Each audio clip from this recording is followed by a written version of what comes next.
ఏపీలో political heat రోజు రోజుకు పెరుగుతోంది. అసెంబ్లీ, లోక్సభ ఎన్నికలు దగ్గర పడుతున్న క్రమంలో రాజకీయ పార్టీలు జోరు పెంచాయి. ప్రధాన పార్టీలైన టీడీపీ, వైసీపీలు వ్యూహాలు, ప్రతివ్యూహాలతో ఎప్పటికప్పుడు రాజకీయాలను రక్తి కట్టిస్తున్నారు.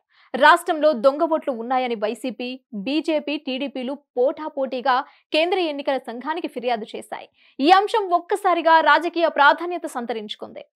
పార్లమెంటరీ పార్టీ నేత విజయసాయిరెడ్డి ఆధ్వర్యంలో వైఎస్ఆర్సీపీ ఎంపీలు ఈసీఐ అధికారులతో భేటీ అయ్యారు. పీపుల్స్ రిప్రజెంటేషన్ యాక్ట్ ను ఉల్లంఘిస్తూ ఎన్నికల సంఘం డేటాను దుర్వినియోగం చేస్తూ టీడీపీ మాల్ ప్రాక్టీస్ కు పాల్పడుతుందని కంప్లైంట్ చేశారు.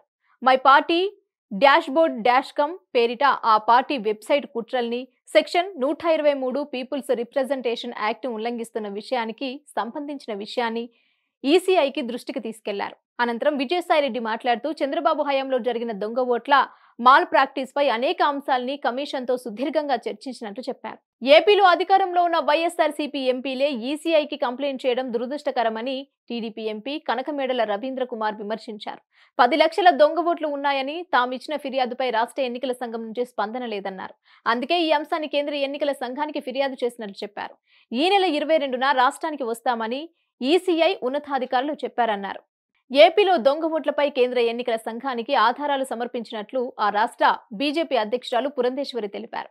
ఆమె నేతృత్వంలో ఎంపీలు సీఎం రమేష్, సుజనా చౌదరి, ముఖ్య నేతలు సత్యకుమార్, భానుప్రకాష్ రెడ్డి ఈసీ అధికారులతో భేటీ అయ్యారు.